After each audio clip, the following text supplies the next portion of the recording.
What's up, everybody? Welcome back to the channel. Today I have another tip video for you. This one, as you can tell by the title, is sort of if you've been here for a while, it's a refresh. If it's not, it is new, obviously. But we're gonna be talking about the salaries page today. A while back I did a video on just my opinions on handling financing for your team, what positions to pay, what ones to probably try to retool in the draft, how to try to not overpay for a lot of players, and just gave you some of my tips on what I follow myself. Of course, a lot of that is opinion based. Some people who play the game have a different way of handling things, and that's completely fine. It's up to you. I just wanted to share some of my insights on it, and hopefully it helped you guys out. But I did mention in there that there was more to it with the salaries, and today we're going to go over that a little bit. So I've done this video before. It was a while back, but YouTube doesn't, like, after a while, it's not even YouTube's fault. It's just people aren't searching for the old Madden games. That doesn't mean there's still not new players. So every once in a while, I want to revisit these videos, do a refresh on them, so that way you guys have an easier time finding them, and hopefully it can help you guys out who are newer to the game that are just trying to learn how to do. Now, if you saw my old video, you probably don't need to watch this one. I appreciate it if you still did, but you don't have to. If you're new to the game or you just found me, welcome. Let's get into the salaries so you guys can learn how to handle this page. All right, so I made a fresh franchise, and this page here is the salaries page, and it is a very important part of handling your finances, and I want to make sure that you guys really understand how to use it. So if you go to manage roster, go down to team salaries, you may have seen this page before. Maybe you know what it is, maybe you don't. Maybe you've avoided it like the plague because you didn't want to deal with it and you didn't understand what all these numbers meant. Well, I'm here to explain all this to you guys today. So in here we got our Vikings, and we are, I don't even know what week we're in. I just started a random franchise to explain this all, and we've got all of these numbers on this screen. But what do you do with them all?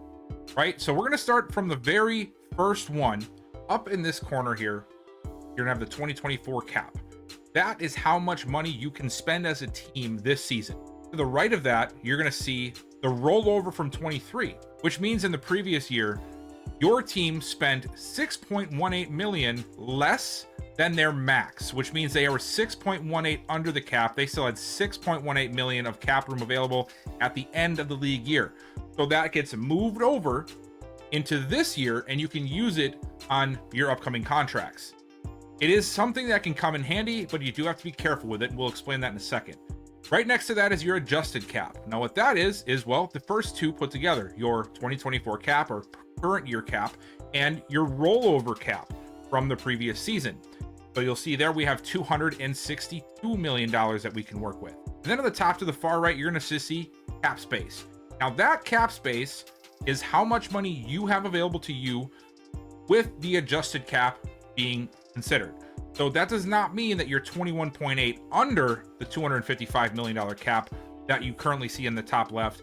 It just means that with your adjusted cap and with the current league cap, you are 21.8 underneath. Now going to the bottom row on the far left here, you have the 2024 salaries. This tells you how much you are spending on your current roster for all of your players this season alone. That indicates how much dead money you have. So the Vikings have 57.4 million in dead cap, which is a lot to do with the fact that they cut a lot of players. They got rid of guys like Kirk Cousins. They moved on from players that were already getting paid, and there's no way around it. So this is be like players with like your signing bonuses and your guaranteed money that you'll see. If you cut them early, you're going to add to that number right there, the cap penalty. So they have 57.4, which is why that even though their salaries are only 182, they barely have any cap space because all of that cap penalty adds to what you've already spent. So now that brings us to the next number, which is your total spending. That is 240 million. So what that is taking salaries that you're paying, your dead cap, and adding it together for this number here at 240, which is how that even though they have only 180 spent, they only have 21.8 million available because, well, 262 minus 240 is going to leave you about 22. That's how math works, right? And now on the very last one here on the far right of the bottom row, you're going to see rookie reserve. This is the amount of money based off of how many draft picks you have and where you're currently ranked in the league that you are going to have to spend on your incoming draft class. This will change based off of, like I just said, your position in the league and also how many picks you have. So if you're somebody that goes out and gets a ton of draft picks every year, this number is going to be pretty big. You might end up having like 10 to 20 million dollars that you have to spend on a rookie class, and 7 is actually pretty small, and a lot of that has to do with the fact that the Vikings just don't have a lot of picks this year, so they don't have much they're going to be spending on their incoming class because of that. But your number might look a lot different, especially if you like to get draft picks. So keep that in mind as well, because that number is not fit into that cap space number or your next year's cap. That's going to come after the fact, and it's just going to add to it like you're signing free agents. So it's not going to reflect properly in those numbers for you before you get to the point of having to pay them out. So if you're not careful, in essence, you could have 20 million of cap space, have to spend 22 million on your rookie class, and then all of a sudden after the draft goes away, you're negative 2 million, and you're like, what the heck? That's why. You had a lot of money on your rookies that you had to pay out because you had a lot of picks, and you didn't take that into consideration before you went to the draft, or before you decided to take on all those picks, or before you re-signed players or free agents or whatever the case. Now, when you're looking at all of these numbers and you're trying to figure out, well, how can I improve it? How can I not add to my penalty or something? It's all going to be listed right here on this page. This lays out everything you need to know. So when you're looking here, you're looking at this line. We'll just break it all down. LEN, it's length. It's length of contract. REM is remaining contract. It tells you up here in the right above me here in a weirdly dullish color, I guess, if you will. So maybe you haven't never noticed it before, but if you didn't for whatever reason, now you know. It is length and remaining years. This is the total amount of salary that you're paying this player. So we're paying Justin Jefferson $153 million over those 5 years. The bonus is 63.5. This is also what the guaranteed money is. Madden does not specify it as dead money, as guaranteed money. It only counts it. It just calls it a bonus, even though it's not a bonus, because a bonus means it's extra from what you're supposed to be paid. This is actually almost more like a salary. You're guaranteed this money. You're going to get paid this money no matter what the team decides to do with this player. So that player is going to be guaranteed that money. That 63.5 will go to Justin Jefferson, whether or not he is a Viking or not. So that is where you will get penalty from. If I decide to cut this guy right now, it is on a fresh deal, which means his full guarantee is guaranteed to him. And that means we're going to have a penalty of $63.5 million. That's a lot. And now this one here, the savings, this is telling you that between what you are spending on salary and what you are spending on guaranteed money or bonus money, that is how much you will save towards your current cap. So if I were to cut Justin Jefferson right now, overall on my cap room, I would save $1.12 million. I would incur 63.5, but because of that, I would also gain 64.6 back in actual available cap room. I would just add a bunch to the penalty, which is pretty much going to make it a wash. So in essence, there is no reason to ever cut a guy on this kind of a contract. And then here is just your yearly breakdown. So Jefferson signed an extension this season, which is why you see 8.62 and 15.2, and then his contract gets a lot bigger because that was where the extension kicks in. So 39 million, 43.3, 47.2. He's going to get very expensive in the next couple of seasons. Now, if you're looking to try and figure out who you can cut in order to save money, just sort this here until you have the biggest amount on top. So now looking at it, you still have to be careful though, because yes, I will save 14.1 or $14.4 million by cutting Brian O'Neill right here, but I'm also going to add 21.4 million to my cap penalty. And now how the penalty works is if they have 2 or more years left on their contract, they break up the guaranteed money into 2 sections. It's like 60-40 split. The first year is going to be a little bit more than the second year, but for the next 2 years, you will have penalty added to your team automatically to account for it. If it's in the final year of their contract, the year that you cut them will be the only year that you have a penalty on your books for that particular player. They also only last for 5 years. So if you sign a guy to a 7-year contract and they, for whatever reason, you cut them after year 5, there will be no bonus added to that money. It only goes up to the first 5 years of the contract. So you can see that Brian O'Neill would be somebody we could cut and save a ton of money on up front of 14.4 million, but we are going to have to accept this 21.4 penalty that we would have. So it would be this year and next year that he would have a cap hit against us for the penalty, which would mean that, I mean, we would have the extra room salary wise, but it would just look a lot muddier. But this would still be something, if you're really tight on money, you could do, because you are freeing up a good chunk of your cap.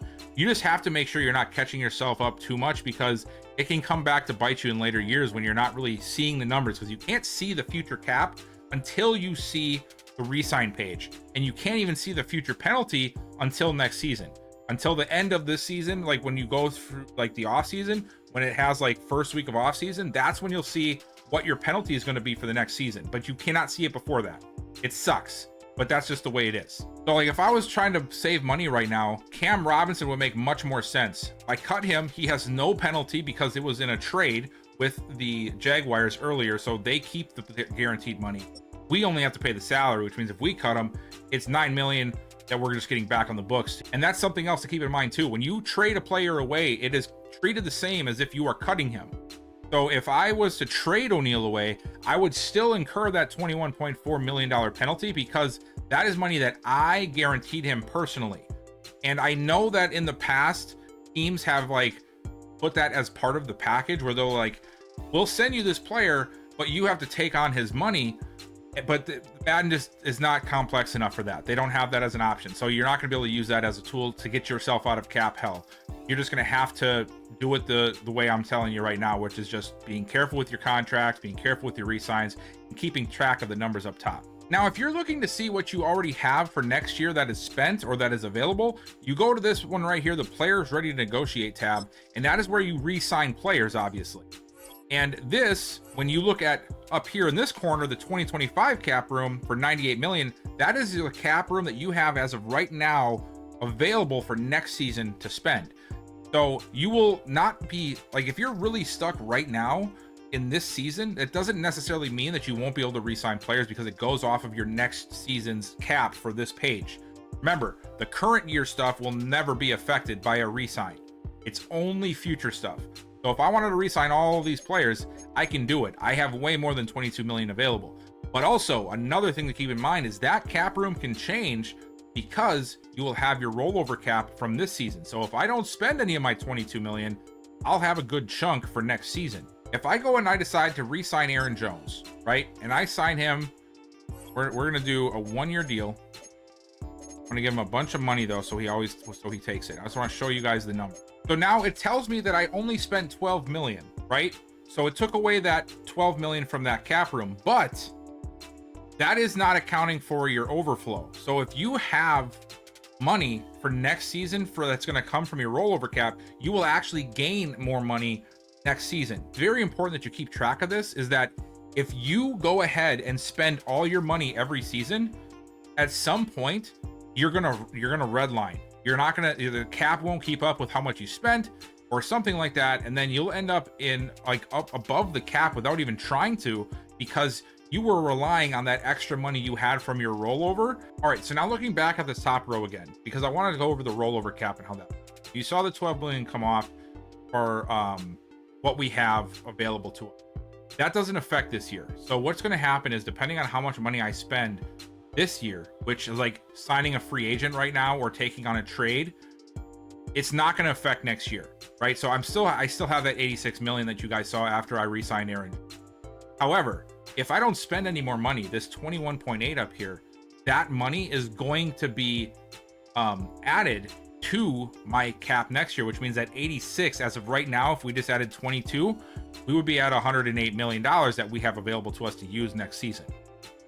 The reason why that can be good and bad is because if you spend all of it, right? Let's just say you spend every penny of it next year on free agents or whatever it is, you could redline yourself to the point where maybe the cap doesn't increase by more than 20 million next season, because every season you're playing in this, the 2024 cap you see here, that's going to go up. It goes up for, I believe, 7 years. So the salary cap itself will go up in increments. It's usually like 15, 20, usually the first year it's about 15 million it increases. Let's just say it goes to 270, and then you might have 280 or 290 or something like that. So it increases in increments. But what I'm trying to say is, if I go and spend all of this money right now, right, all 22 million, and let's say I get really close to my spending in free agency, next season, if my cap doesn't go up far enough, I could actually already be negative before I even start the season, because I spent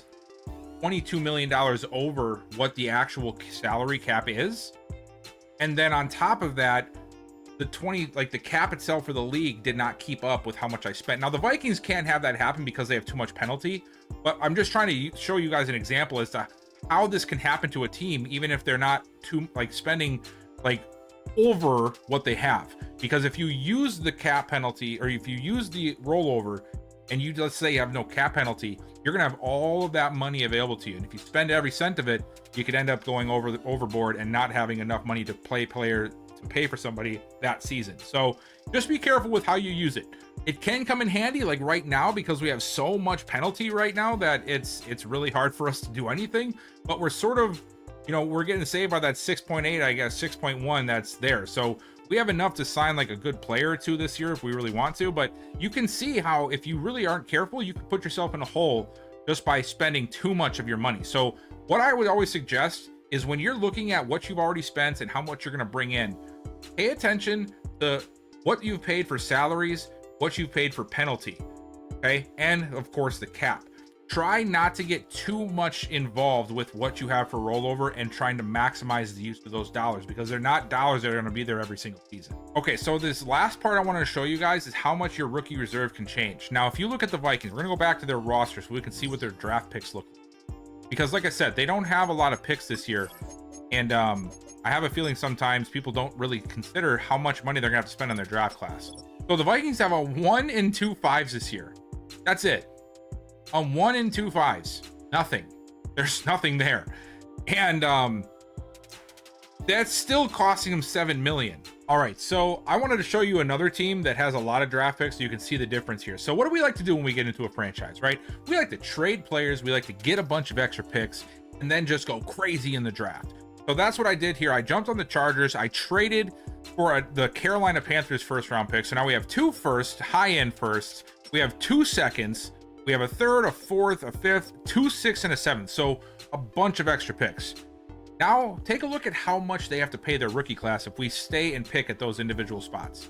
$28.9 million. So it can get very pricey with your rookie reserve.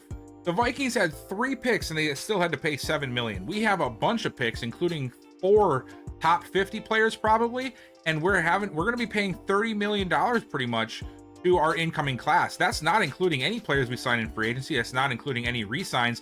And this money is not being accounted for in your updated stuffs until you roll and actually bring the class in. So you have to be very careful with how much cap room you have, because if you are not paying attention to the cap penalty, the adjusted cap because of your rollover, your rookie reserve, you can redline yourself and put yourself over the top in cap very quickly, and then you're stuck. And now you have to cut a player, or you can't re-sign one of your favorite players or something along those lines, and it can become a nightmare. So I hope that you guys took what I said in this video and will help yourselves in your upcoming franchises, in your upcoming off seasons, to put yourself in a better financial position.